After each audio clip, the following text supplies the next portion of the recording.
আসসালামু আলাইকুম সবাইকে। আজকে আমি রান্না করব হাতে মাখানো গরুর মাংস। মাংসগুলোকে দিয়ে নিচ্ছি। আমি যে কড়াইয়ে রান্না করব ওইখানে মাংসগুলোকে সুন্দর মতো মাখিয়ে নেব। মাংসগুলো দেওয়ার পর এখানে আমি অনেকগুলো পেঁয়াজ কাটা দিয়ে দিচ্ছি। দিয়ে দিচ্ছি তেজপাতা, দিয়ে দিচ্ছি কিছু আস্ত গরম মশলা। এখানে আছে এলাচ, দারুচিনি, লবঙ্গ আর গোলমরিচ। এখন আমি দিয়ে দিচ্ছি এখানে পরিমাণ মতো হচ্ছে জিরা বাটা, পরিমাণ মতো আদা বাটা, মতো রসুন বাটা। রসুন বাটা আমি একটু বেশি দিয়ে দিচ্ছি কারণ গরুর মাংসে রসুন বাটা দিলে অনেক টেস্ট আসে। এখন আমি এখানে গুঁড়ো মশলাগুলো একে দিয়ে দিব। এখানে দিয়ে দিচ্ছি হলুদ গুঁড়া, দিয়ে দিচ্ছি মরিচের গুঁড়া।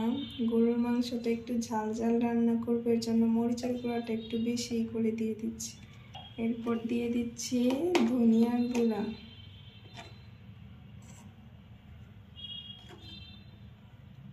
এরপর দিয়ে দিলাম স্বাদ মতো লবণ। এখন দিয়ে দিচ্ছি এখানে পরিমাণ মতো সয়াবিন তেল। এখন আমি সুন্দর মতো মাংসগুলোকে মাখিয়ে নিব।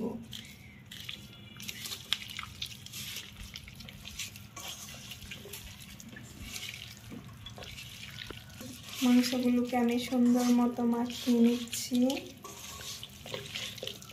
যাতে আমার ঝোলের প্রয়োজন না হয়। ফার্স্টে মানে কষানোর সময় আমার পানি যাতে না দিতে হয়।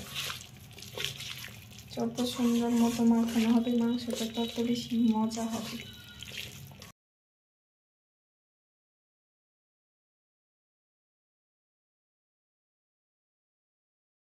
এখন আমি কেটে রাখা আলুগুলো একবারে দিয়ে দিচ্ছি কারণ মাংসের সাথে আলু সবাই অনেক বেশি পছন্দ করে, আমরা আলু খেতে অনেক পছন্দ করি, এর জন্য আলুটা একটু বেশি দিয়েছি।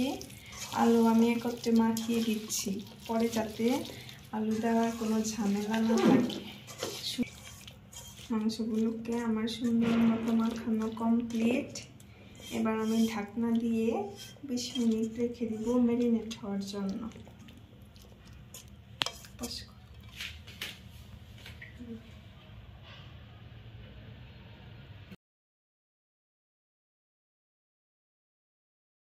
জালটা উঠিয়ে চুলায় বসিয়ে দিলাম।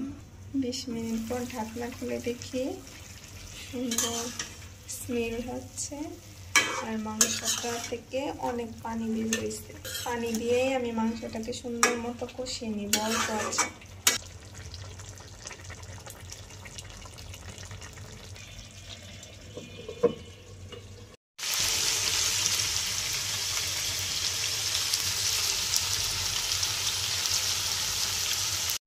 এবার দিয়ে দিলাম পরিমাণ মতো ঝোল।